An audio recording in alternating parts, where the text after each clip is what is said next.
Order! Order! You are an incorrigible delinquent at times. Behave yourself, man! Where, after a day of resignations and questions about her leadership, the Prime Minister dug in. At a press conference in the past hour, she robustly defended her Brexit deal, warning that rejecting it would set Britain on a path of deep and grave uncertainty. Throughout the day, Theresa May has come under fire from all sides and was forced to defend her plans to a hostile House of Commons. There was a string of resignations, including her Brexit secretary and another senior cabinet minister. Several more of her own MPs are calling for a vote of no confidence. But Mrs May is standing firm and says she is determined to see it through. From Westminster, here's our political correspondent, Carl Dinnan. Today, she has faced 7 resignations, cross-party criticism of her Brexit strategy and calls from her own side to quit. And just for a moment, it sounded like she was thinking about it. Serving in high office is an honour and privilege. It is also a heavy responsibility. But Theresa May is nothing if not resilient and says hers is a Brexit deal that protects the economy. I believe that this is a deal which does deliver that, which is in the national interest. And am I going to see this through? Yes. She's not going anywhere yet. This morning, Dominic Raab became the second Brexit secretary to exit the cabinet, saying the proposed deal has 2 intolerable flaws. The first one is the rather predatory terms being proposed by the EU, which I feel would threaten the integrity of the United Kingdom. And secondly, in relation to the so-called backstop, basically what that would do is indefinitely, if not permanently, lock us into a regime which I believe will be damaging to the economy but devastating for public trust in our democracy. But listen to this. He was brutally slapped down by the Scottish secretary. I'm not taking lessons on standing up for our United Kingdom from carpetbaggers. I'm not impressed by his latter-day commitment to the Union. I'm sure this is more about manoeuvring and leadership. Morning, Minister. Are you going to resign? Soon after, the Work and Pensions Secretary, Esther McVey, did resign, writing, "I cannot defend this. I cannot vote for this deal." As Mrs May's convoy headed to the Commons for her showdown with MPs this morning, more members of the government were preparing to quit. So far today, 7 in total have gone. The Prime Minister! But Mrs May still warned MPs to back her or risk Brexit. We can choose to leave with no deal. We can risk no Brexit at all. Or we can choose... Yet there were hostile voices all around the Commons. The government must now withdraw this half-baked deal, which is clear does not have the backing of the Cabinet, this Parliament or the country as a whole. This backstop is completely intolerable, and I feel confident that even in the unlikely event that legislation for it reaches this House, it will be ferociously opposed. At this stage, we should go back to the people, present them with the options, rather than us just stumble on regardless. And within minutes of the debate ending, Mrs May's position had become more tenuous yet, as the leader of pro-Brexit Conservatives called for a vote of no confidence in the Prime Minister. This is about not having confidence in the current leader and believing that the deal simply does not work. He even listed possible replacements. You've got Boris Johnson and David Davis, and you've got Dominic Raab and Esther McVey, you've got Penny Mordaunt. You have streams of talent within the Conservative Party who would be very capable of leading a proper Brexit. Yet other Brexiters remain in the cabinet. Michael Gove, rumoured to be in the running as the new Brexit secretary. Penny Mordaunt, seen entering number 10 for talks with the Prime Minister a short time ago. Thank you. Mrs May has weathered the storm today, but the outlook for her and for her Brexit deal is deeply unsettled. Carl Dinnan, ITV News, Westminster. Well, the Prime Minister may well be determined to stay on, but if there's enough backbench opposition, she could be forced out really very quickly. Letters from 48 Tory MPs are needed to force a leadership challenge, and today more MPs put their name on the list, as our political correspondent Libby Vina reports.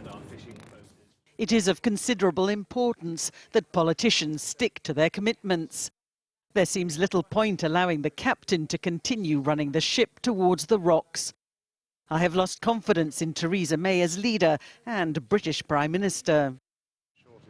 They were writing to this man, Graham Brady, I never know what to expect, who chairs the 1922 committee. He won't say how many letters he's had, but Jacob Rees-Mogg was added to the pile today. Will others follow? Well, this MP says he'll put in a letter tomorrow using decidedly unparliamentary language about Mrs May's deal. We have told the Prime Minister privately for months that we would not vote for it.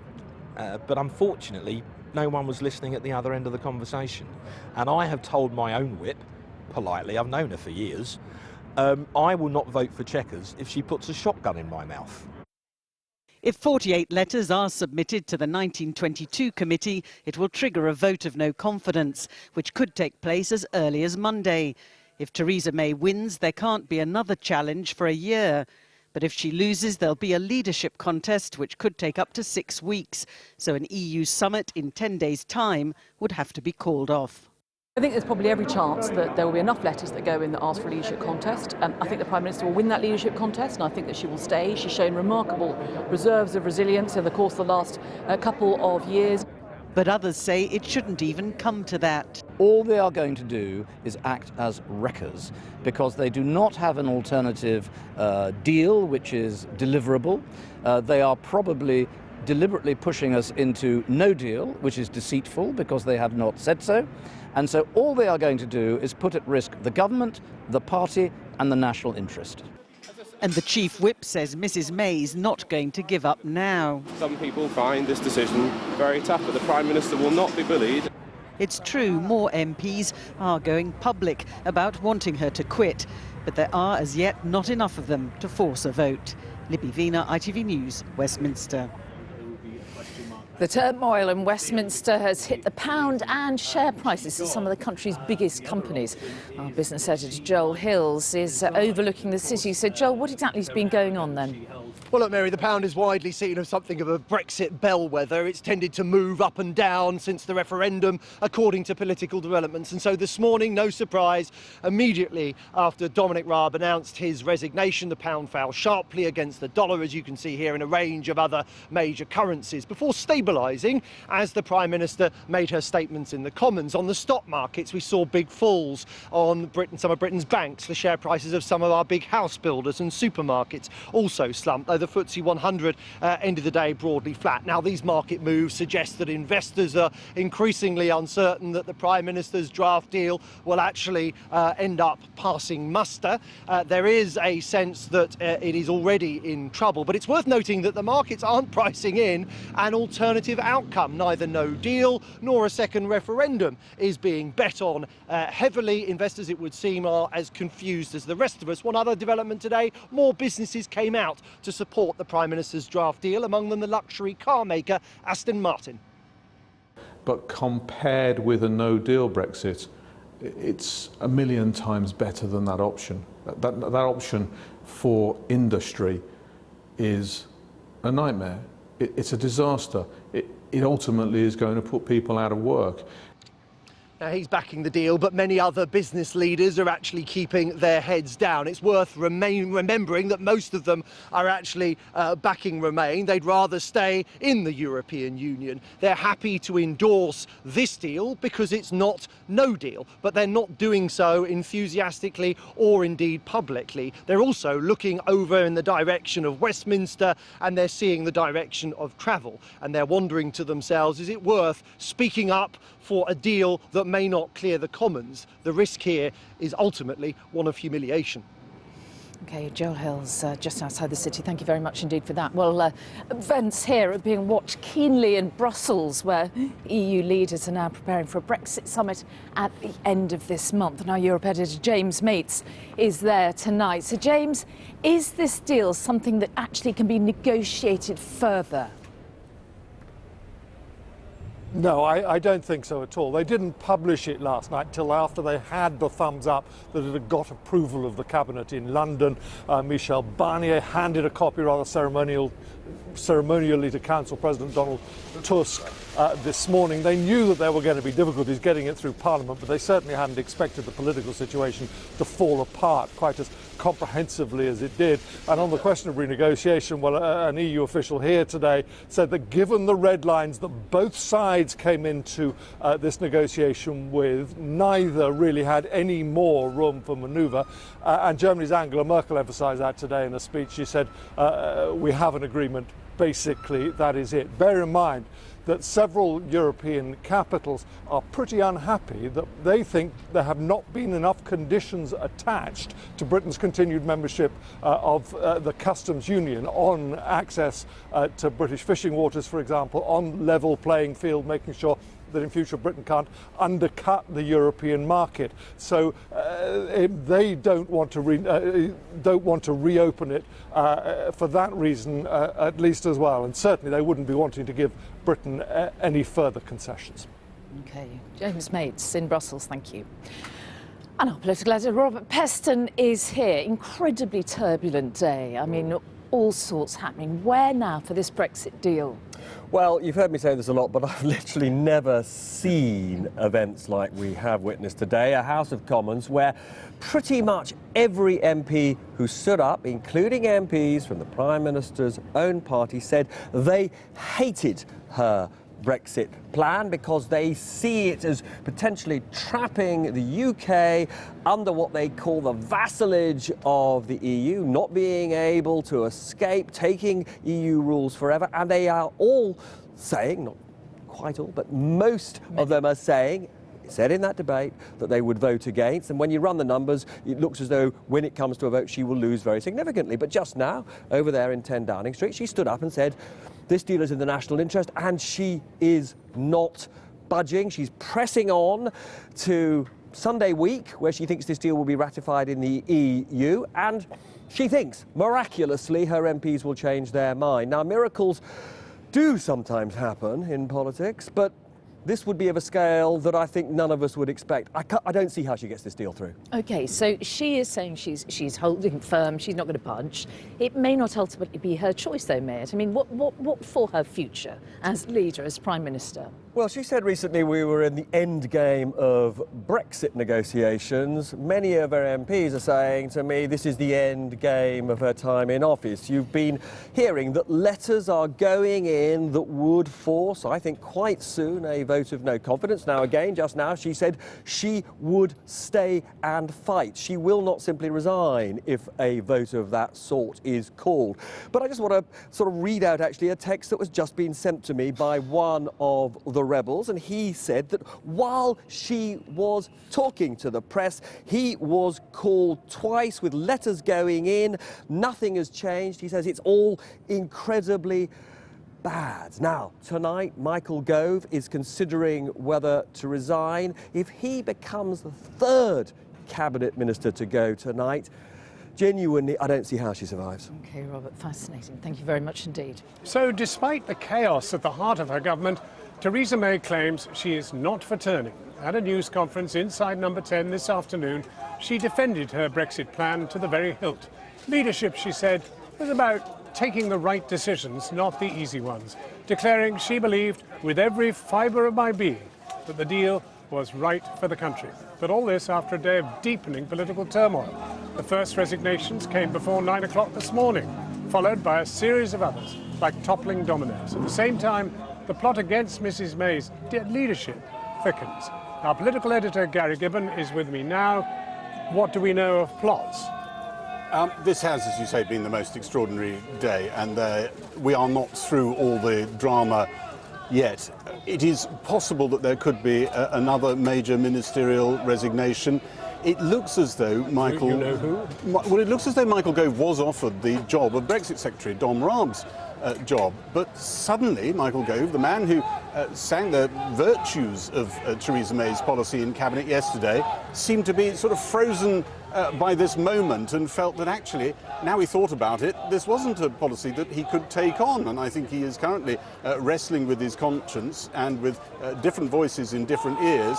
This day could end with another cabinet resignation of the one Brexiteer who actually backed the policy yesterday. We don't know that yet, but that is yet another thing that is a cloud that is hanging over Theresa May as we speak. It was the most extraordinary moment when she went into the House of Commons earlier.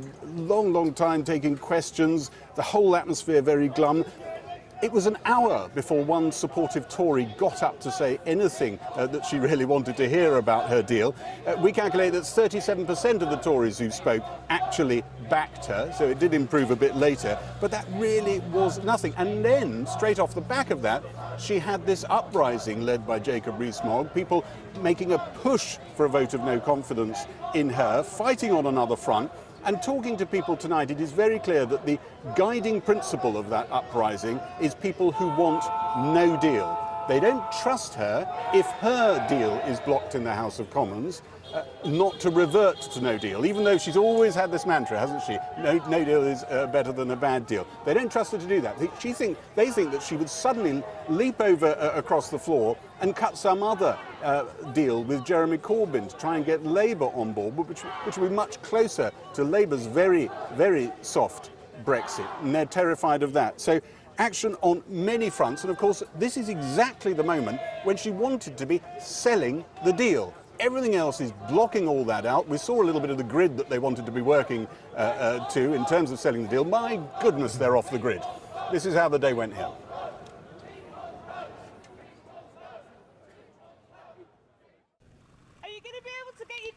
She just got news of a second cabinet resignation as she left Number 10.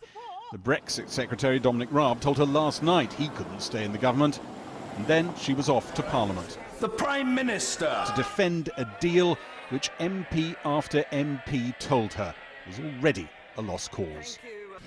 The government simply cannot put to Parliament this half-baked deal that both the Brexit Secretary and his predecessor have rejected. The Prime Minister comes before us today trying to sell us a deal that is already dead in the water. So it's quite clear she cannot command the House of Commons on these proposals. It will be blindingly obvious to the entire country that the Prime Minister's deal cannot pass this House. Theresa May ignored those challenges but acknowledged the backstop arrangement she'd produced yesterday was a compromise that left even her uncomfortable. I do not pretend that this has been a comfortable process, or that either we or the EU are entirely happy with all of the arrangements that have been included within it. But of course this is the case. This is an arrangement that we have both said we never want to have to use. She faced a bruising question from the DUP, sounding like a party on the point of withdrawing its support for the government. I could today stand here and take the Prime Minister through the list of promises and pledges that she made to this House and to us privately about the future of Northern Ireland in the future relationship with the EU. But I fear it would be a waste of time since she clearly doesn't listen. Mr. Jacob Rees-Mogg. And then, as if she didn't have enough drama in her life, a threat by the leader of the Brexiteer hardliners to write letters to the chairman of the 1922 committee, sitting screen top right, demanding a vote of no confidence in her leadership. My right honourable friend said that we would be out of the jurisdiction of the European Court of Justice. Article 174 says otherwise. As what my right honourable friend says and what my right honourable friend does no longer match, should I not write to my right honourable friend, the member for Altrincham and Sale West? Her answer was never going to move him. Jacob Rees-Mogg and some of his faction sent in those letters demanding a vote of no confidence, hoping they can defeat her and get one of their own to Number 10. You've got Boris Johnson and David Davis, and you've got Dominic Raab and Esther McVey, you've got Penny Mordaunt. You have streams of talent within the Conservative Party who would be very capable of leading a proper Brexit. People have said World Trade Organization rules are not something that we need to fear. That sounds like that is part of the strategy of this uprising. It's the no-deal uprising. Because don't forget, it's not no deal. We don't have deals with a lot of countries we trade with now outside of the European Union. You don't think this is a good idea. What's the strategy, do you think, behind those people, your colleagues and friends, who are pushing for the Prime Minister to be toppled? They believe that she's going to panic after we vote down the deal, and she's going to do a deal with the Labour Party to keep us in some customs union, which will make us or whatever. I don't know about all that. There was a brief birthday drop-in at Clarence House with other party leaders, but there were cabinet jobs to fill back at the office. And at a press conference, Theresa May was asked if it was true Michael Gove had been offered the job of Brexit Secretary, but had said he'd only take it if he could renegotiate the deal. There are reports tonight that Michael Gove has been asked to become the new Brexit Secretary, but that he will only take that job on condition that he is allowed to go back to Brussels and try for more concessions. There have been no announcements yet on any appointments to replace people who've resigned.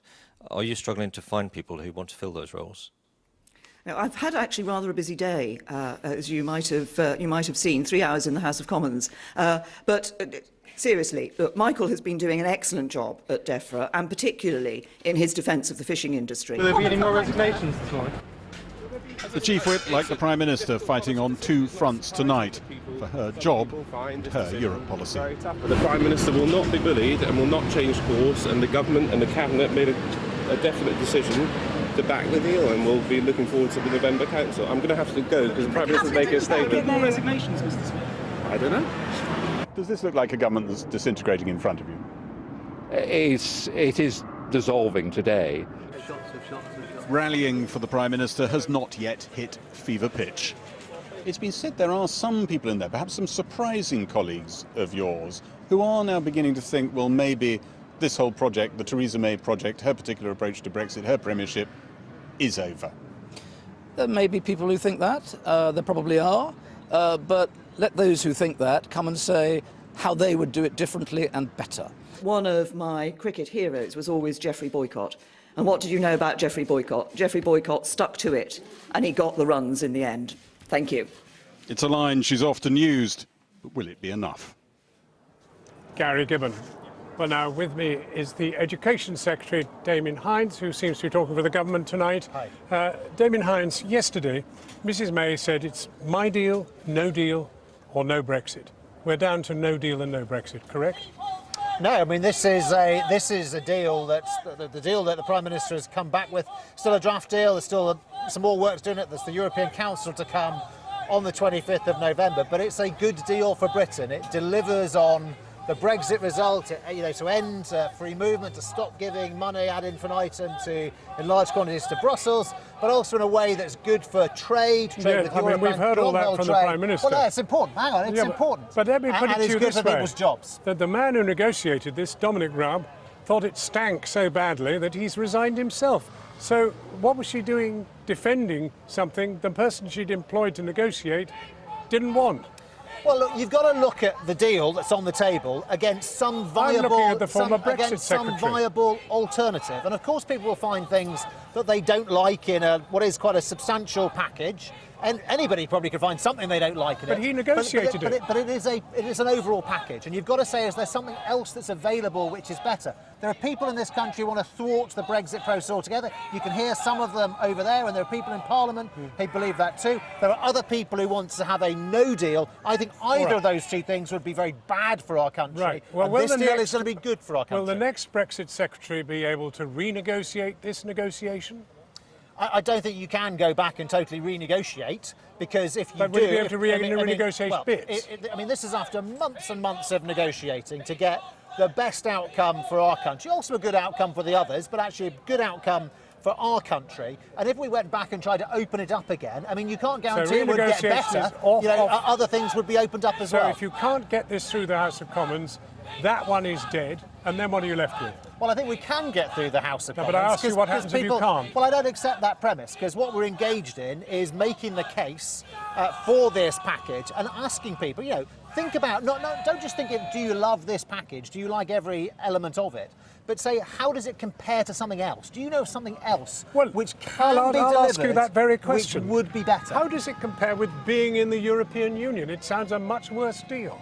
Well, look, we had a vote in 2016. You said, how does it compare? And I'm asking you. Well, there were things that are different, clearly. You're a Remainer. You can't be very happy. But we would keep good trading arrangements with Europe, including frictionless trade at the border, leveraging our strengthen services, but being able to end free movement. And that is very important. And being able to strike new trade deals across the world, which we weren't able to do before. Like many people, made a reasoned decision, and your decision was that you were a Remainer. Correct. Do you sleep easy at night, thinking that this deal is in some way better than being in the European Union? I sleep easy at night because I was elected to this Parliament to be a Democrat. Yes, I campaigned for Remain. I don't resile from the things I said at the time. But, you know, the leaders of the three biggest political parties argued to people to vote one way. They voted the other way. We have to live up to that. We have to deliver on that, but make sure we do it in a way which is good for people's jobs, good for our economy. Damien Hinds, thank you very much indeed for coming in. Well, Labour today indicated it would vote down the Prime Minister's Brexit deal and called for Theresa May to withdraw it. But by doing so, will they deliver what their supporters want? I'm joined now by the Shadow Chancellor, John McDonnell. John McDonnell, I can put the same question to you. You are not accepting this deal, that's correct, right? Can't support it. It's not going to protect jobs in the economy, so there's no way we could vote for a bad deal like this. So if Mrs May remains Prime Minister, she's only got two options, because you're going to vote down the other one. You'll be joined by the DUP and the European objectors like Rees-Mogg, etc.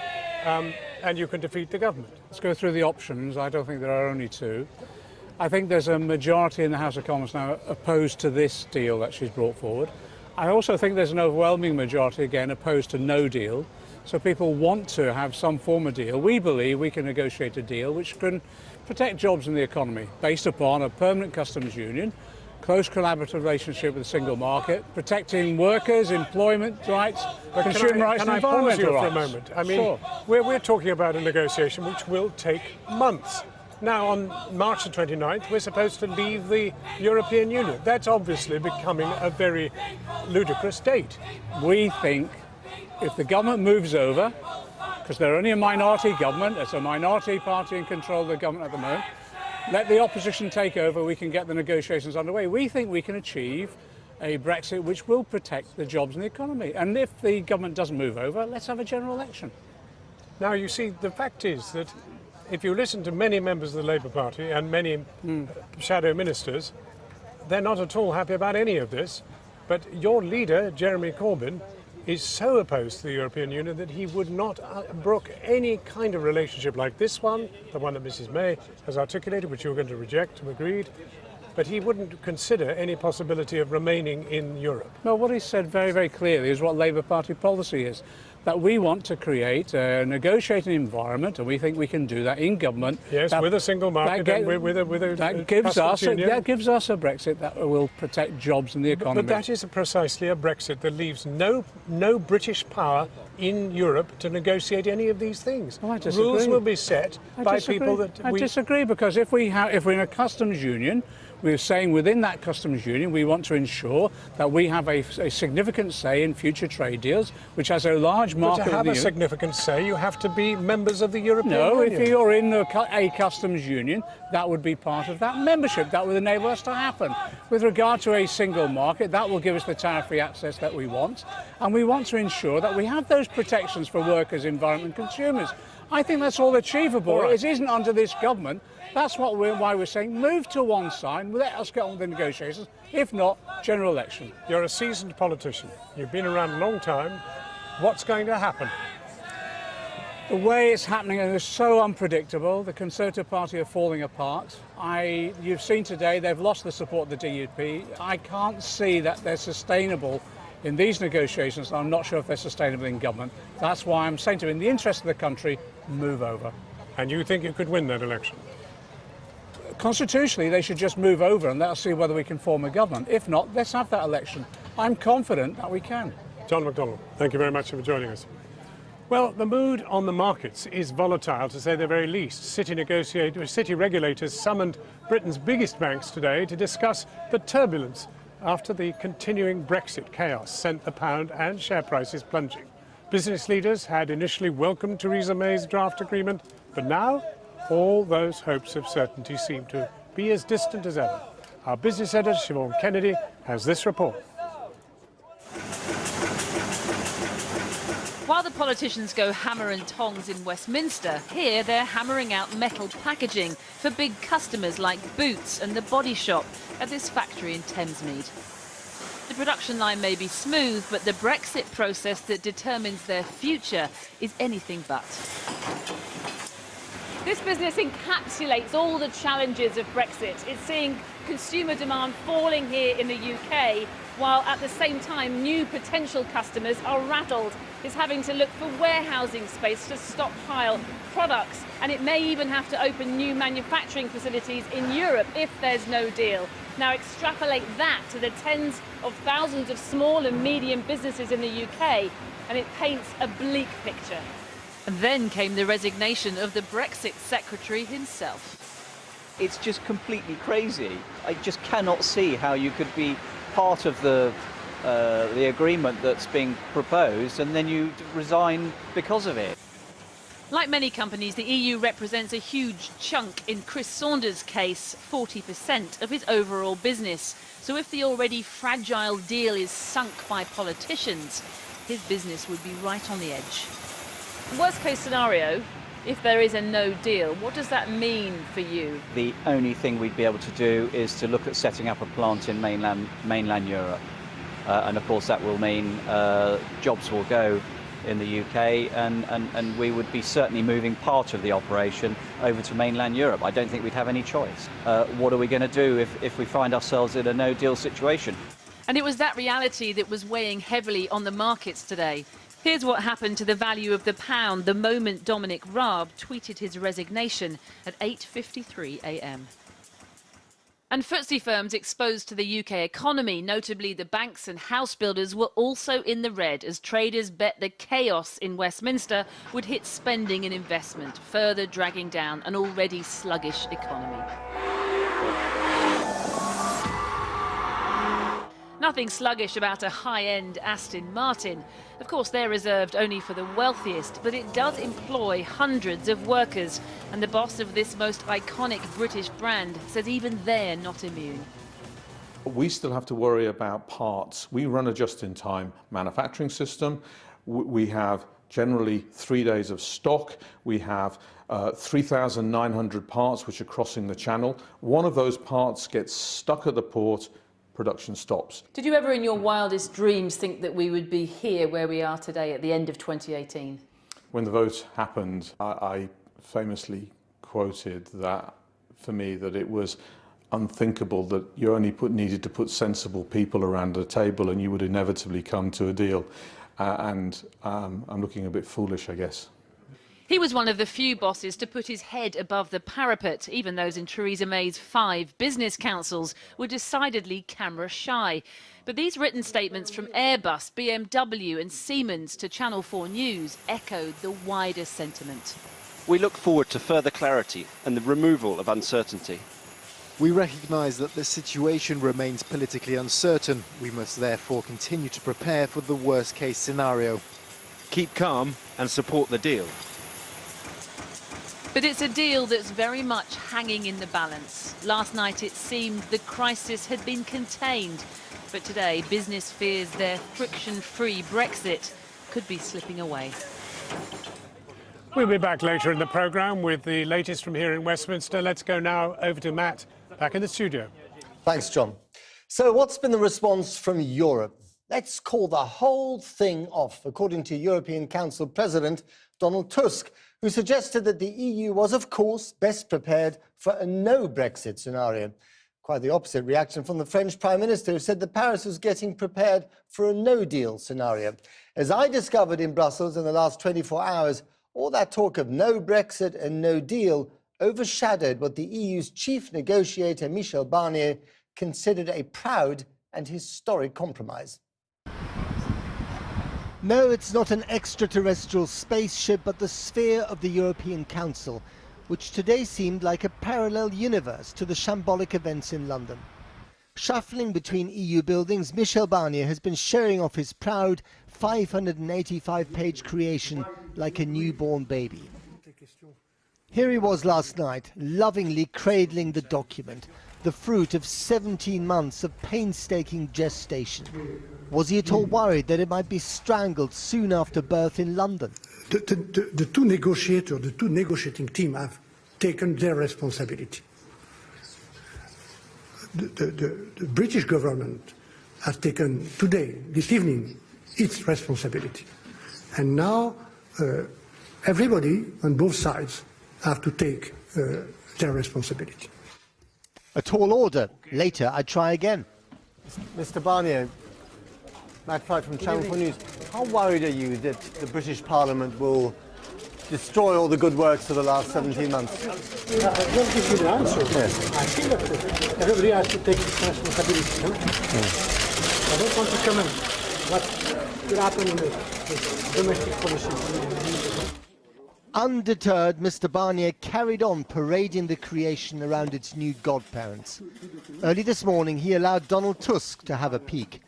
Considering that the EU never wanted the Brexit child, they've shown far more affection for it than the London parent who originally called for its conception. If nothing extraordinary happens, we will hold a European Council meeting in order to finalise and formalise the Brexit agreement. But in London, the extraordinary has become the ordinary. Mr. Barnier was off again, this time to Strasbourg and the European Parliament, where they were also handed a copy. By now, news was filtering through that the newborn was in trouble, that the christening summit at the end of November might never even take place, and yes, that all this chaos might even have a silver lining. By this afternoon, Donald Tusk was mouthing an option that had not dared to speak its name. All I can say is that the EU is prepared for a final deal with the United Kingdom in November. We are also prepared for a no-deal scenario. But of course we are best prepared for a no-Brexit scenario. But from inside the egg, also a very clear message to London. The deal is the best on offer. Don't even think about renegotiating it. You live with the child you've conceived, not the child you ideally want. Well, in the last hour, German Chancellor Angela Merkel has warned that the worst-case scenario is a no-deal Brexit and said that it's now up to the UK and other member states to finalise the deal that is on the table. Wir haben doch jetzt ein Dokument auf dem Tisch, dem haben Großbritannien. We now have a document on the table that Britain and the EU27 have agreed to. For me, there's no question at the moment whether we'll negotiate further. Both negotiating partners went home with the understanding that this is the potential exit deal. Well, back to all of today's Brexit developments, and earlier the Prime Minister emerged from inside number 10 to speak to the press. Our political correspondent Michael Crick was there. He joins us now from Downing Street. Michael, as it stands, we don't seem to have a Brexit secretary tonight. What's the latest? We don't have a Brexit secretary, we don't have a work and pension secretary yet. The chief whip just walked back into Downing Street. It looks like it could be a long evening. Theresa May was asked at her press conference why we hadn't got a Brexit secretary yet. She said it's been a busy day. It has. Rarely can a Prime Minister have answered questions in public for 3.5 hours. The speculation tonight is around Michael Gove, the Environment Secretary, and Penny Mordaunt, the Development Secretary.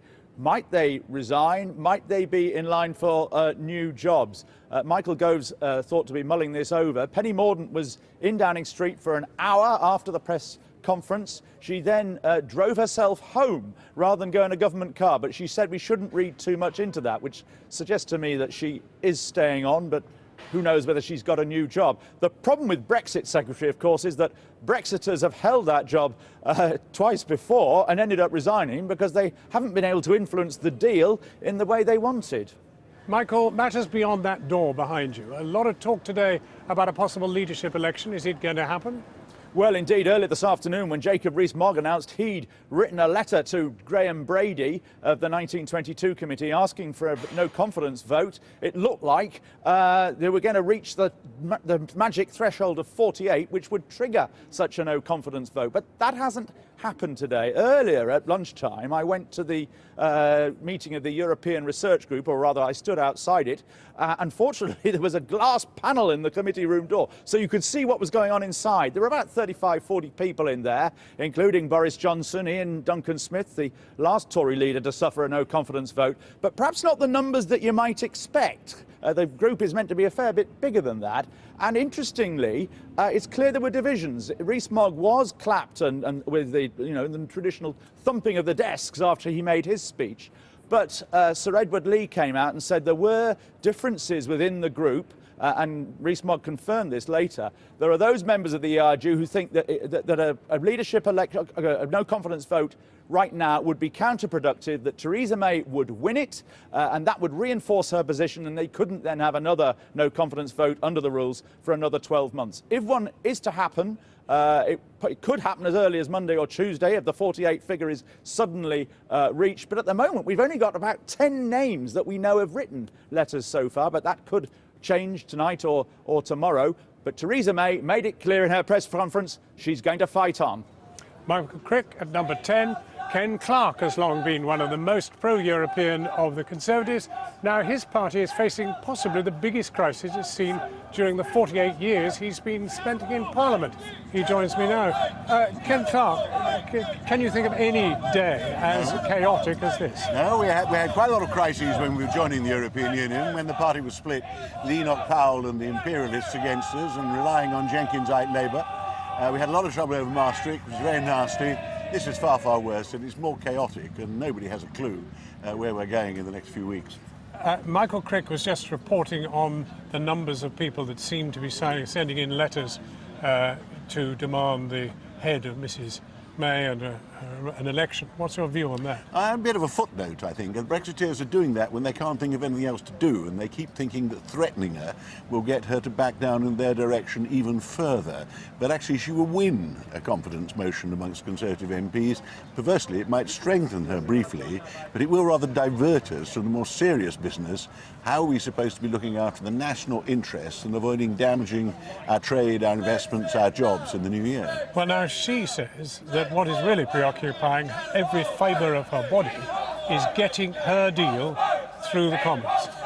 Well, I admire that. Her resilience is quite remarkable. I think she'll have to be a little flexible. After today's exchanges, I can't see how she gets a majority. The vote's a few weeks away yet in Parliament, but I mean, it looks quite hopeless. She's going to have to actually make a wider appeal, stop making concessions to these hard right-wing nationalists who obviously hate her and are trying to get rid of her and are not going to compromise, and actually seek a broader appeal, a softer Brexit, if you like, which might command some cross-party support, because across parties, the majority of members of Parliament don't want to damage our economic relationships with the continent and are quite content to see the best of the single market and the customs union continue. What do you make of a Brexit secretary now, the late Brexit secretary in terms of political nomenclature? What do you make of somebody who nominally puts his name to this document that she's been flashing about, that Mrs May has in her hand, but not in fact believing in it and then resigning because he hates it? Well, I'm not going to attack Dominic. I mean, he's in an impossible position. She's insisted on appointing very hardline Brexiteers to negotiate the deal. And this is the second one who's finally decided that there's a high and dry, and upon reflection, they don't like the deal, and they're very worried about compromising themselves with their right-wing colleagues in the party. So I don't know how far Dominic tried to steer away from what, for a few hours, he signed up to. Well, in the last 30 seconds we have, put your 48 years of experience in the House of Commons to the test. What's going to happen in the next 3 months? Anybody who tells you they know what's going to happen in the next 3 months is deceiving themselves. I mean, nobody knows what's going to happen in the next 2 or 3 days. I hope that parliamentary democracy will regain some courage. We're all pursuing the national interest. The vast majority of us, the vast majority do not want to damage the economy or future generations. Theresa's got to be a bit flexible. on both sides. People have got to be pragmatic. And the Corbynistas are a waste of time. They're hardline Brexiteers. Jacob Rees-Mogg's followers are a waste of time. They're hardline nationalists. But in between, it's time for all good men to come rally to the interests of the country, to use a corny phrase. Ken Clark, thank you for joining us. Well, tonight we have correspondents live in key cities around the country. In Belfast, where political leaders are warning that this is not a time for incendiary language. In Edinburgh, where Scotland's government say they've been totally sidelined by Theresa May's deal. And in Cheshire, in the constituency of Esther McVey, one of the cabinet ministers who resigned today. Well, let's go first to Porrick O'Brien in Belfast. Northern Irish political leaders met the Irish Taoiseach earlier today without the DUP. That is, they're furious about the backstop deal, claiming it will lead to the breakup of the United Kingdom. Earlier, we caught up with one of the UK government ministers who's been speaking in support of Theresa May and her deal. Porrick. John, I'm standing here in front of the Titanic Museum, close to the spot where the ship was built, trying to resist the urge of the clunky metaphor. Let me paint a picture of the big political picture here in Belfast at the moment. Remember, the majority of people here in Northern Ireland voted to stay in the European Union. The Democratic Unionist Party, who were propping up Theresa May's government, now pose an existential threat to said government. The main opposition party, Sinn Féin, don't take their seats at Westminster. And against the backdrop of all of that, government stormont here, not working at all, in shutdown. I can resist the clunky metaphor no longer.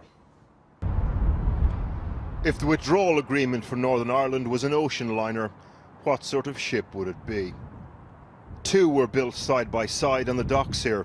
RMS Olympic, nicknamed Old Reliable, and its sister, well, you know the story. The task of selling the deal to business leaders fell to the Northern Irish Secretary, Karen Bradley, here this evening. It's been an interesting day. The day had started with a junior Northern Ireland minister resigning over the deal, and as you've heard, that was just the start. Minister, how would you describe the car crash that's unfolding in London at the moment?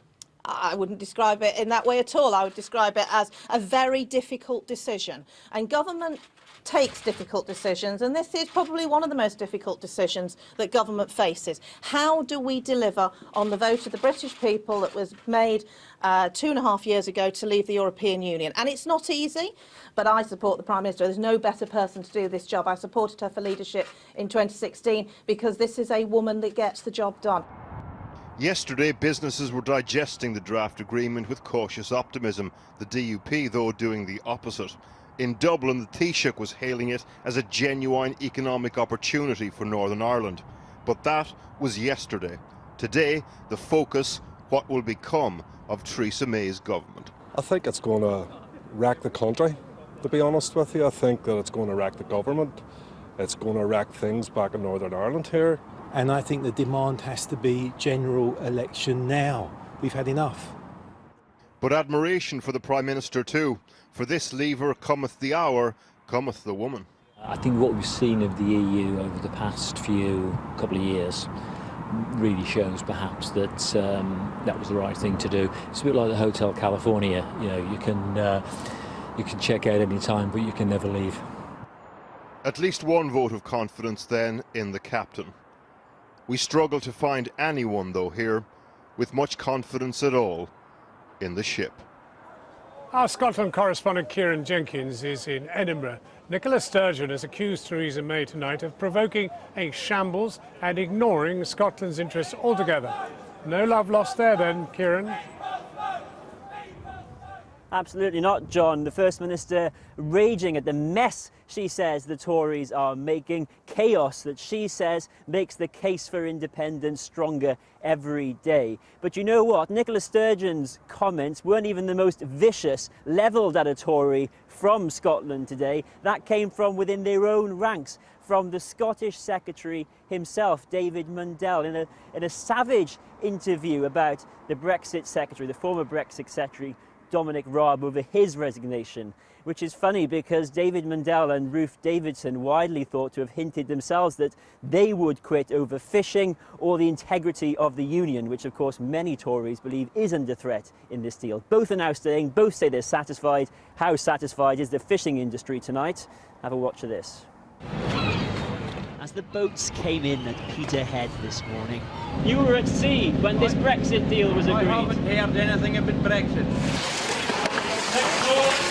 Among those who had heard, some wondered, had Britain's fishermen just been sold out? 160. Are you surprised? Are you really surprised? Are you surprised? No, not really. Are you disappointed? Very disappointed. We've been disappointed since we left school. Don't worry about it.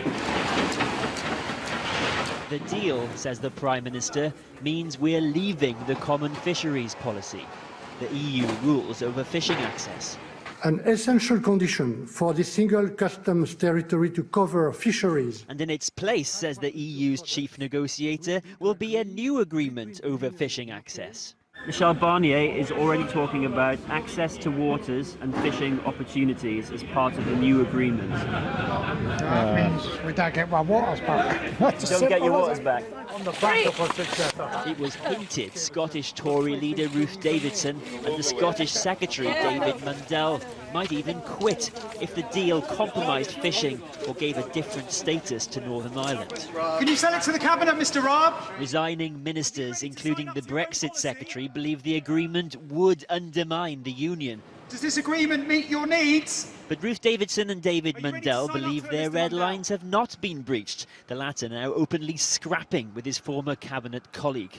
I'm not taking lessons on standing up for our United Kingdom from carpetbaggers. So this is more about manoeuvring and leadership. I'm absolutely committed to the integrity of the United Kingdom. First Minister. Talk about tired old rhetoric. The verdict from Scotland's First Minister. People the length and breadth of the UK are seriously worried about their jobs, about their living standards, all of which are on the line because of the ideology of this Tory government and the complete shambles that they have made of the negotiation. What's your hunch about how this is going? I don't think it's going to be good. Supplies of optimism running low today as Brexit and perhaps the government itself are on the line. So let's now see what voters think, and we're in Knutsford tonight in the constituency of Esther McVey, who resigned as Work and Pension Secretary this very morning, saying the Brexit deal does not honour the result of the referendum. Do her constituents agree? Our North of England correspondent Claire Fallon is there. Claire. Well, Esther McVey has only been the MP for this area since last year's election. She was picked after her predecessor quit Parliament to concentrate on running his newspaper down in London. This is a safe Tory seat, but people here also voted Remain in the referendum. And talking to people here, they frankly say Esther McVey is not their concern right now, but they say they are genuinely worried about where we go next with Brexit. The Tory heartland of the north, this is the turf of the Cheshire set. In its tea shops and delis, there's no sign of no-deal Brexit bulk buying. But there is a sense of reluctant resignation at what's next. I don't think asking me what we should do to get out of the mess is going to make a great deal of difference, because the people who might be able to make a difference won't be listening to me. This man didn't want to tell me his name. He seemed bemused as to why journalists hang around on streets asking people for their views. But not all politicians give as thoughtful answers. There were numerous stages at which we didn't have to get into this mess. Some of those decisions were done for political reasons, so I think that was stupid. But you started off asking me what do we do about the mess we're in. And you think we shouldn't be in it? Well, I don't think the stupidity that got us into it has changed. Tatton is safe Tory, but it's given the party the odd problem in the past. Neil Hamilton on the one hand and Martin Bell on the other 1997, the Battle of Knutsford Heath. Today, another former Tatton MP used his newspaper to add to the pressure on Theresa May, while George Osborne's successor, Esther McVey, Mr. Speaker, quit the cabinet, her resignation letter saying she couldn't vote for the Brexit deal and look her constituents in the eye. Some constituents seem to be more Team May than Team McVey, though. Theresa May, in all good faith, has done the best that she can. I think it's an extremely difficult decision that's had to be made. I think there is more division yet to come. I think we will end up going out with nothing. And we'll just have to work it out from then. But who will, I don't know. I look at poor Theresa May and I think, oh, crikey, why did you take it on? But who would have taken it on? So we might have had, I have to say, Boris Johnson. For all the talk of a divided Brexit Britain, it seems exasperation and uncertainty are the things that now unite it. Claire Fallon, Channel 4 News, in Knutsford. So back here in Westminster, what now for Theresa May and what indeed for Brexit? To discuss all that, I'm joined by the editor of The Spectator, Fraser Nelson, and by the Guardian columnist, Zoe Williams.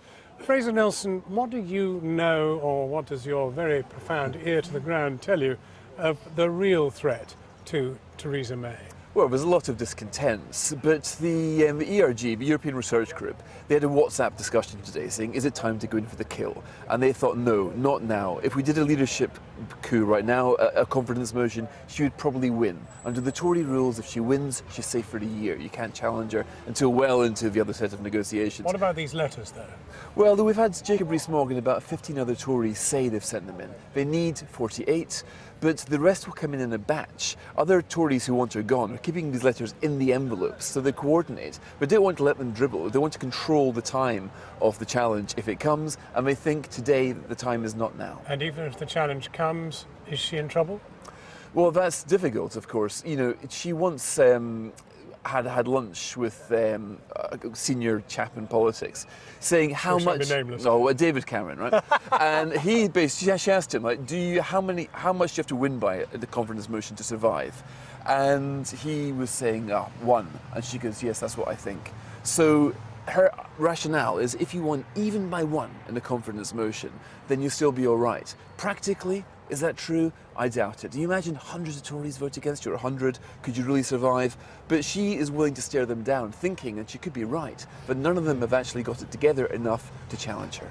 Now, Zoe Williams, do you sense at all, given that Mrs May put no deal, my deal, and no Brexit on the table yesterday, do you sense that Remainers are beginning to feel a little hopeful? Hopeful? I mean, it was extraordinary that she put no Brexit on the table, because she can't have been anticipating the cheer she got in the House of Commons. You know, I think there are a lot of shy Remainers in the Commons who haven't been saying how they feel because there was no kind of political air for them and no space for them, and they didn't actually want to ally with the open Remainers in the Commons.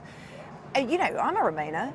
We are kind of emboldened. We are hopeful about this.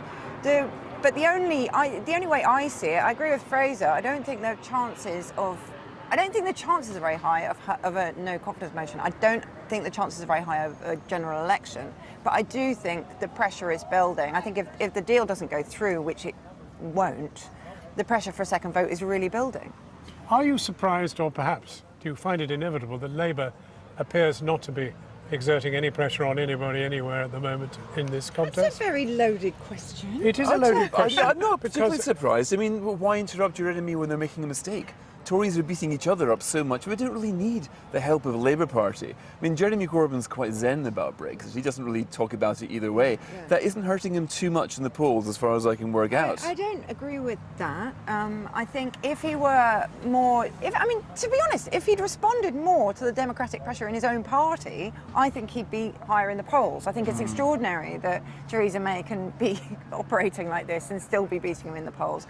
I think he should, you know, everybody knows he's ambivalent about Europe. But the truth of it is, they had their conference. The CLP said, we want another vote with an option to remain. That, if he went hell for leather on that, then I think he'd get a bounce like you wouldn't believe. It doesn't look at the moment as if the government can get a Brexit deal through. Do you think we're already in no-deal territory? We could be, but Theresa May's gamble is that, first of all, nobody's going to challenge her. Secondly, nobody's going to come up with a better plan. And fundamentally, she thinks that a plan beats no plan. Unless anybody's got a better deal than her, a better thing of getting through Parliament, then she reckons hers will have to pass because there is no practical alternative. Well, apparently he's been offered the Brexit Secretary job today, and he's been agonising it, but there isn't really a job there, and I'm not quite sure anybody can fix it. Well, this is what I did not know, and I fancy myself as a journalist. I didn't realise that actually the political leadership of the Brexit negotiations is a complete charade. Oh, yeah. No, Raab wasn't in charge of it, and Gove wouldn't be in charge of it, and David Davis wasn't in charge of it. It's a civil servant, so that's partly why Dominic Raab left, because he saw this Brexit agreement of clauses that he didn't write, he didn't welcome, and he found out that Ollie Robbins has been doing it, and Theresa May's been dealing with him, and therefore, why go through this political direction? I don't really agree with that, because if the civil servants really had been in charge of it, they would have said a year ago, this project, nobody with the enthusiasm has the confidence. There we must leave it. Thank you both very warmly. Now, believe it or not, there is a universe beyond Brexit, and it also creates news. On that note, Facebook has fired a PR firm which it allegedly hired to dig up dirt on some of its competitors and critics. It follows a major investigation in the New York Times, which claimed that the public relations firm Definers had pushed out negative stories, including suggestions that Facebook critics were linked to the financier George Soros. Facebook denied any suggestions it had asked Definers to write articles on its behalf or to spread misinformation. Well, our chief correspondent, Alex Thompson, is in Washington. Alex, what's been their response? Well, first of all, let's boil this down. It's a long investigation, boils to two things. First off, that this man, here is Mark Zuckerberg, of course, the Facebook boss. He was wandering around at one point saying it's crazy, the idea that the Russians are infiltrating our systems to destabilize the US elections. Mad idea. Well, the Times claimed that, in fact, the security parts of Facebook knew months and months before he was saying things like that they did, in fact, know. Second point, when they admitted they had a problem, as, of course, Facebook eventually did, they went on the attacks, hiring this PR firm, a Republican PR firm, essentially to go out and smear the key critics of Facebook and say they were connected to George Soros. Now, he's the financier, of course, who absolutely tore Facebook apart at the Davos summit this year. And Alex, away from Facebook, there have been some new developments in the Jamal Khashoggi case. Tell us about those. Well, yes. Don't forget, we perhaps already know there are 11 people under prosecution at the Saudi end of this. The Saudis are saying that 5 of those, they want the death penalty, the prosecutor says. Well, this morning in Washington, 17 Saudi officials are put under sanctions. Now, the key thing that officials are pointing out here is that of those 17, 2 individuals, one is a key foreign aid, a part of the travelling entourage of, yes, the Crown Prince of Saudi Arabia himself. The other is also a long-term, very close advisor. The inference obvious from officials here, this could not, in their view, have stopped simply as some kind of rogue operation. But of course, the House of Saud doing today what it's been doing for months, ever since this business began, coming out and saying it's nothing to do with the boss. Here's the Foreign Minister. Absolutely. His Royal Highness the Crown Prince has nothing to do with this issue. In fact, the National Security Advisor in the US said this. This was a rogue operation. We have a better sense of what happened. This was individuals exceeding their authority and going beyond their mandate. And these individuals made a tremendous mistake. And for this mistake, they will pay a price. And their cases are now in the court system.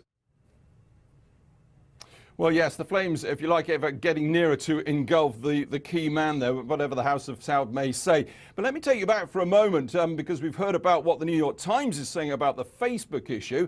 Only fair to reflect what those in the frame are saying, as it were. First off, the Soros people, they are never backward in coming forward, as you may know. They're saying, it's not about us, not just us.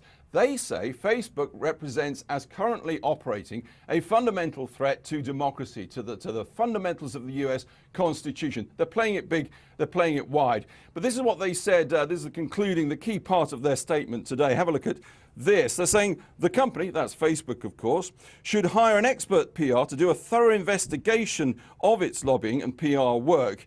and make the results public. Until then, this episode further demonstrates, they say, that Facebook continues to pursue its narrow corporate interests at the defence of the public interest. Now, Facebook, of course, not having that. They've issued a denial, but you've got to say it's a kind of partial denial. They admit, yes, we did hire that PR firm, but we did not use them in the way that the Times alleges. Furthermore, absolutely they refute that they knew that early on that the Russians were tampering with their systems to attempt to destabilise the election. This is the concluding points that they make in their letter, their email this morning. They're saying, we've acknowledged publicly on many occasions, including before Congress, that we were too slow to spot Russian interference on Facebook, as well as other issues. Now, they mention other misuse. They're mentioning Congress there. It really goes to the building behind me. Coming in soon, a new Democrat-controlled House. Many people coming into that building, new to the job, are going to want more in terms of the accountability of the Facebook monolith. And that's probably where the story goes and really matters come the new year. Alex Thompson in a rainy-looking Washington. Thanks very much indeed. Now, 3 leading think tanks say that the NHS staff shortage is escalating so fast that the health service could be short of 350,000 key employees by 2030. The experts warn that the NHS is nearing a tipping point, calling for new staff to be recruited as a matter of urgency. The report blames poor planning, along with the inadequate funding for training and restrictive immigration policies. The staff shortage in the health service is already about 100,000. Now, the former chief executive of the firm which ran Grenfell Tower has claimed it had no role in emergency planning when the fire broke out. Robert Black, who headed the Kensington and Chelsea tenant management organisation until the end of December last year, told the public inquiry that the company didn't have the resources or the authority to deal with such a disaster. Fatima Manji reports, and a warning, some people may find the images at the start of her report distressing. Just what did Kensington and Chelsea Council and the organisation responsible for overseeing the tower do on the night of the Grenfell fire? That's what the inquiry was asking today for the first time. The chief executive of the tenant management organisation was Robert Black. He was at Grenfell for 6.5 hours, but says he only had a passive role. What were you actually doing during that period? Standing there, responding to phone calls, speaking to people on the phone. Not very much, as I said, because I wasn't part of the structure. You can just about hear the incredulous reaction when he said he was standing there. The inquiry was also shown footage from a police officer's body camera, where the Deputy Assistant Commissioner of the London Fire Brigade says this to a council employee. Please don't record this in the minutes, but having experienced the back end of the Lackadale inquiry, having been in charge of other major incidents, I'm telling you now that the fact you have not been able to get me a set of plans, actually as a set of plans, is a major deficiency and will be highlighted. Asked about his actions on the night, Robert Black repeatedly said, I can't recall at the moment, Jenny. I think it's just utter disbelief. We, as bereaved survivors, we feel like the fact that he doesn't remember anything and the whole way through was I do not recall. I think it's quite disrespectful because the whole point of this inquiry is to get to the truth. The inquiry continues tomorrow with evidence from other employees of the TMO. Fatima Manji reporting. Now let's get back to John in Westminster. John. Thank you, Matt. After a day of Brexit turbulence for the government, when the Prime Minister set out to answer her many critics inside the Conservative Party, she insisted she was determined to carry on, promoting her widely criticised plan to take Britain out of the European Union. 2 cabinet ministers are among those who have resigned from the government today. It all started at 9 o'clock this morning, when Dominic Raab became the second Brexit secretary to leave that job, saying there were fatal flaws in Mrs May's plans. His departure was followed by the Work and Pension Secretary, Esther McVeigh, who also said she could not support the draft withdrawal agreement. A number of junior ministers also stepped down, including Suella Braverman from the Brexit Department and Shailesh Vara. At 10:30, Theresa May went to the Commons, where she spent 3 hours defending her plan. But she was roundly criticised, not least by MPs on her own side. And following that statement, the leading Brexit supporter, Jacob Rees-Mogg, submitted a letter of no confidence in Mrs May's leadership. The Prime Minister then held a news conference at Downing Street, insisting her plan was the best one available and that she would see it through. Well, we will have all the latest developments and reaction, with more details of the Prime Minister's plan and what it could mean for millions of households and for businesses. We start with this report on a very turbulent day from our political editor, Laura Kunsberg. There seems to be a certain interest in today's proceedings. On exactly the spot where Theresa May took on the job of Prime Minister. Rather than in a leave direction. The march of the Brexiteers, trying to walk her to the exit. What we need is a leader who will say to the European Union, it is impossible to divide up the United Kingdom. It is impossible to agree to a situation where we have a perpetual customs union. What do you say to some of our viewers and listeners who think this is self-indulgent? You are just complaining about what's a practical compromise, and this is about ambition of Brexiteers rather than what's good for the country. Well, it's nothing to do with ambition of Brexiteers. It is about ambition for Brexit and the country. Leaving the European Union is the most fantastic opportunity for the United Kingdom. The ugly fight over how we leave the European Union. Now an open battle in the Tory party for who runs the country. What are we all to make of this warfare playing out in front of our eyes? Those who still back her exasperated. Stop rocking the boat, stop wrecking, otherwise this will prove an historic, disastrous period, not just for the Conservative Party and the government, but for the country more widely. Haven't we passed the point where it's credible for her to be able to turn this round? No, I think she remains our only hope. Good morning, Minister. That hope dashed by this man, the Brexit secretary who quit and didn't make the journey to work today. Morning, Minister. Are you going to resign? Do you have confidence in the Prime Minister? Well, this woman, the Work and Pensions Secretary, who gave up her ministerial folders too. 7 members of the government have gone today. Well, thank you and good morning. Esther, were you in tears last night? In protest at the Brexit compromise. But she's still there, even with resignations and open revolt. Can she stay? She'll try. Serving in high office is an honour and privilege. It is also a heavy responsibility. That is true at any time, but especially when the stakes are so high. And negotiating the UK's withdrawal from the EU after 40 years and building from the ground up a new and enduring relationship for the good of our children and grandchildren is a matter of the highest consequence. My approach throughout has been to put the national interest first. I do not judge harshly those of my colleagues who seek to do the same, but who reach a different conclusion. I'm sorry that they've chosen to leave the government, and I thank them for their service.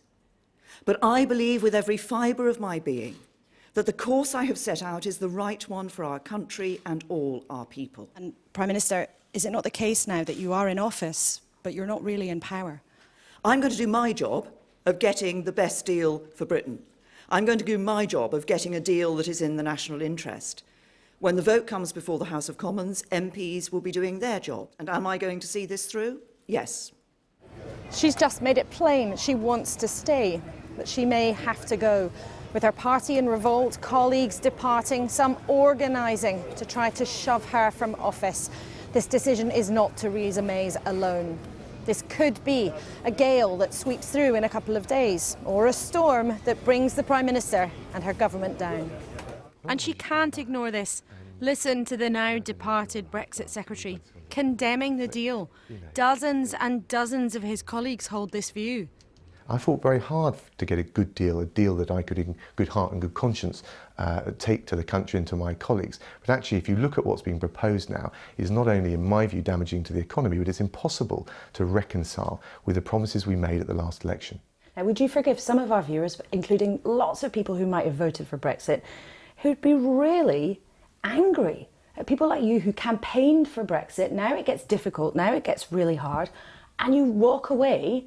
There are risks in any course we take at this historic juncture, but I think the worst possible outcome when you balance the risks is to give in to the EU's blackmail and accept a deal bad for the economy and devastating for trust in our democracy. Statement, the Prime Minister. And beyond departed colleagues, is it realistic to expect Theresa May can get her version of Brexit through Parliament? I do not pretend that this has been a comfortable process, or that either we or the EU are entirely happy with all of the arrangements that have been included within it. Mr. Speaker, when I first became Prime Minister in 2016, there was no ready-made blueprint for Brexit. Many people said it could simply not be done. I've never accepted that. But watch her colleagues, half of them cheering, half of them arms crossed, hardly knowing where to look. Then 57 minutes of bitter complaint after bitter complaint. This is not the deal the country was promised, and Parliament cannot, and I believe will not, accept a false choice between this bad deal and no deal. The government must now withdraw this half-baked deal, which is clear does not have the backing of the Cabinet, this Parliament or the country as a whole. The Prime Minister is well known for her dancing. Sadly, having seen the withdrawal agreement, it's now clear whose tune she's been dancing to. And listen now. Sit down, you disloyal twerp. Sit down, you disloyal twerp. Not what you normally hear in the Commons. But on all sides, it was devastating. I could today stand here and take the Prime Minister through the list of promises and pledges that she made to this House and to us privately about the future of Northern Ireland in the future relationship with the EU. But I fear it would be a waste of time, since she clearly doesn't listen. Would she at least today undertake not to rule out taking this back to the British people and having a people's vote? If the honourable members opposite would put their hands up if they actually do support the Prime Minister on this set of proposals. Not one. Then eventually, after an hour, some messages of support, but far from congratulations. I want to pay tribute to the fact that the Prime Minister did get agreement in Cabinet. And can she reassure us that regardless of however many ministerial resignations there are between now and that vote, that the agreement will come to Parliament? Away from the Westminster bubble, we must remember to consider these vast communities when we consider the outcomes today. And we know that it is no deal that will be most damaging to them. But like it or not, it is in this circus that the government's future will be decided. I've done it again. In a moment of the absurd, Theresa May cracking a joke during an intense crisis. The Prime Minister at the mercy of others, but still in place. Back here in Downing Street, and Laura is with me. Laura, the Prime Minister's message couldn't have been clearer. She's going to fight on. She believes in this deal. Where is she then with members of the Cabinet, so many of whom were being sceptical yesterday? Well, of course, if you don't have a Cabinet, you don't really have a government. And tonight things are very fluid still. At 6 o'clock, we saw the International Development Secretary, Penny Mordaunt, go in to see the Prime Minister. We know she's unhappy, but tonight she is still in her job. But the question of what's happening to Michael Gove, who right now is the Environment Secretary and of course was one of the main cheerleaders for leaving the EU in the first place, is rather unclear. Now, I've been told he was offered the job of Brexit Secretary to replace Dominic Raab. I've been told he turned that down because he said to the Prime Minister, I'll do it, but only if I can go back to the deal. And he is now understood to be questioning whether or not he should quit altogether. But I'm also told that Michael Gove and other ministers are discussing amongst their small group whether or not they should collectively try to push the Prime Minister to change or to tweak some of her deal. What kind of message will that be delivering if they can do that to the backbenches? Because we heard lots of critical voices today. Absolutely, and I think any sign from senior Brexiteers that they are continuing to try to shake the ship will be encouragement for those MPs who have begun to put their letters in calling for Theresa May to move on. Now, they have not yet reached their magic number of 48. That's what would trigger a vote of no confidence in her. They do believe they will be able to hit that target by late over this weekend or perhaps Monday. But for them, frankly, as for everyone in Westminster, and probably plenty of our viewers too, what is putting doubt in their mind is the question of, in the end, how will this extremely uncertain situation really be resolved? Laura, we'll talk again before the end of the programme. Thanks very much. Laura Kuenssberg there for us.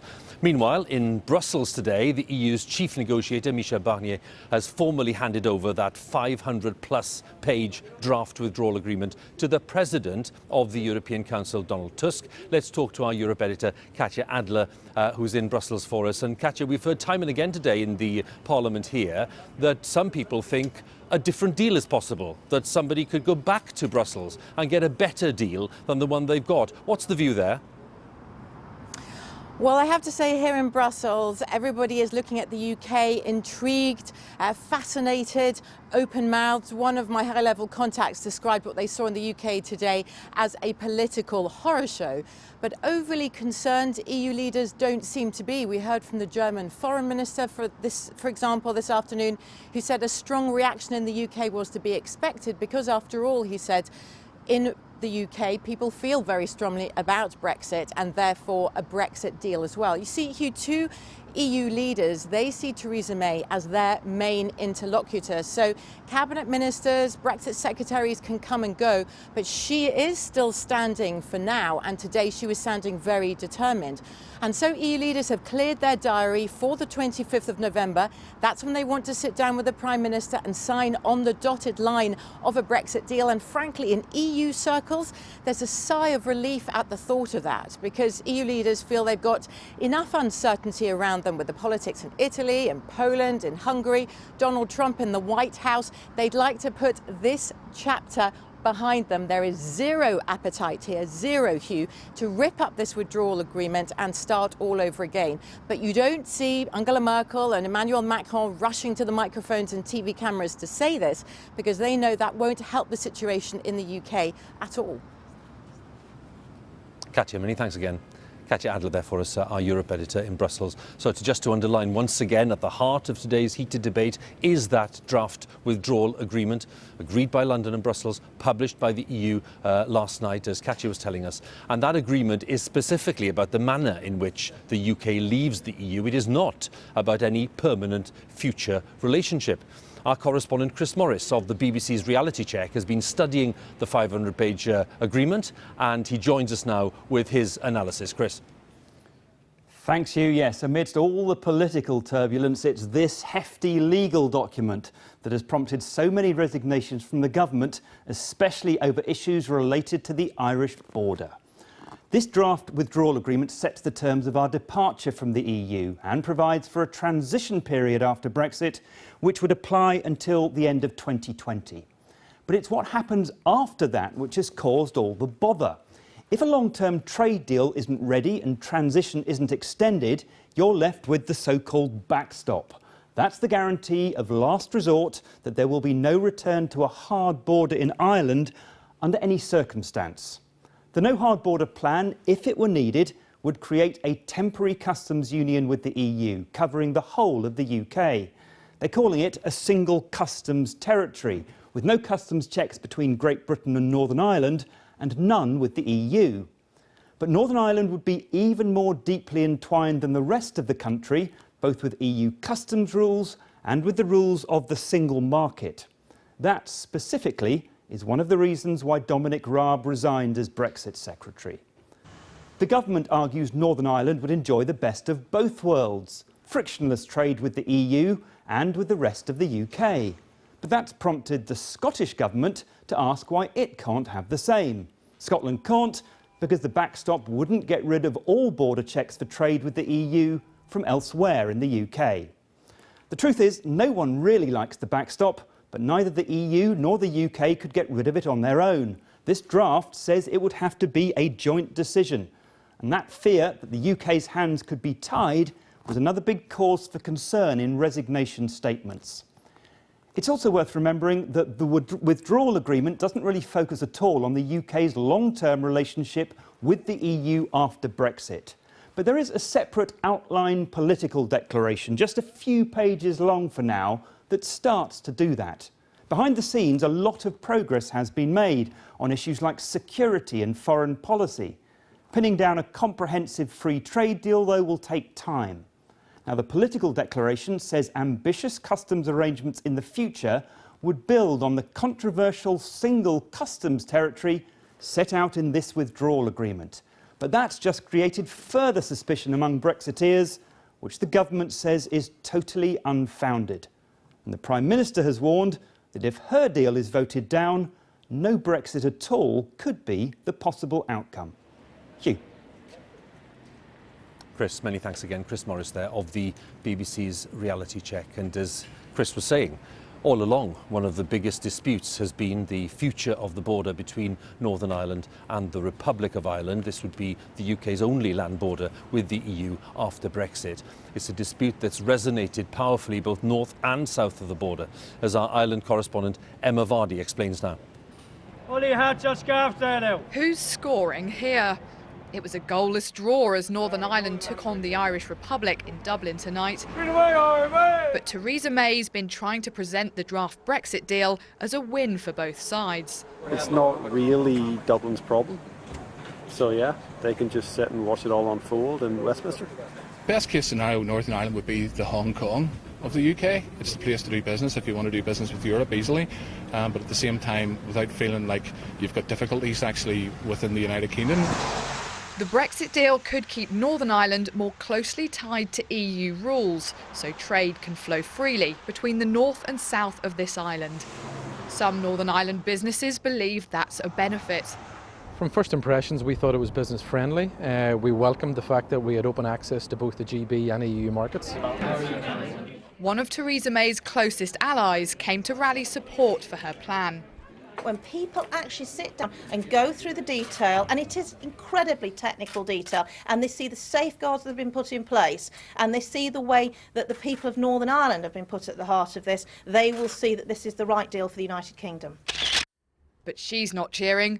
The DUP leader, Arlene Foster, believes the draft deal severs the United Kingdom itself. And the decision to sign off on the Irish backstop has led to a political crisis at Westminster. Today, player after player in Theresa May's team have been quitting their positions. Many saying it is those arrangements for the Irish border that they can no longer support. It is the relationship between these two sides that's continuing to define Brexit. Emma Vardy, BBC News. Well, during the day, the First Minister of Scotland, Nicola Sturgeon, and the First Minister of Wales, Carwyn Jones, have written a joint letter to Theresa May criticising what they call the chaotic approach to Brexit and demanding a much greater involvement for the devolved administrations in the negotiations. Ms Sturgeon says that the plans put Scotland at a competitive disadvantage because they would take Scotland out of the single market while Northern Ireland would, in effect, stay inside. Let's talk to our Scotland editor, Sarah Smith, who's in Edinburgh. And Sarah, talk us through the case now that the First Minister there is likely to be making in the days ahead. Well, Nicola Sturgeon says the proposed Brexit agreement is unfair to Scotland because it gives Northern Ireland the sort of deal that she's long been arguing for. The SNP have always said they want Scotland to stay in the single market and the customs union even after the rest of the UK have left. Now, the Prime Minister's always said that is impossible.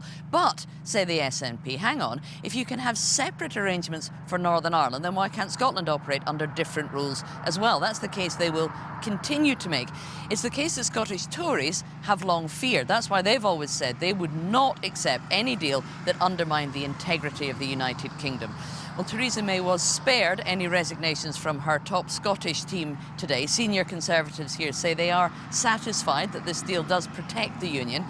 That did not stop Nicola Sturgeon hinting in the Scottish Parliament today that she might soon announce a date for when she would want another referendum on Scottish independence. And as you mentioned, Hugh, she's signed a joint letter along with the First Minister of Wales, Carwyn Jones, in which they are complaining about the lack of any meaningful engagement with the devolved governments and the UK government throughout the entire Brexit process. And they're now demanding a meeting next week to try and have some input into this process before the final political declaration is actually finalised. Sarah, once again, thanks very much. Sarah Smith, our Scotland editor there in Edinburgh. Well, business leaders have been expressing alarm at the prospect of a Brexit deal unravelling and the UK leaving the EU next March with no deal at all. The EU is Britain's biggest trading partner, of course, and the uncertainty has triggered a fall in the pound and in shares in banks and retailers and house builders. The car maker BMW has also confirmed it's preparing for a no-deal Brexit following today's ministerial resignations. The city of Portsmouth, where goods and people pass to and from the EU every day, could be heavily affected, among other places, by a no-deal outcome. Our correspondent Tom Burridge has been there to assess the business mood. The calm away from Westminster. Goods arriving on a routine crossing. Normandy to Portsmouth in 6 hours.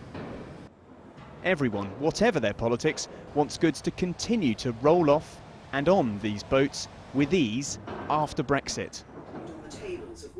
Tonight, those running the port listening carefully to the Prime Minister's every word, cautiously encouraged by her draft deal.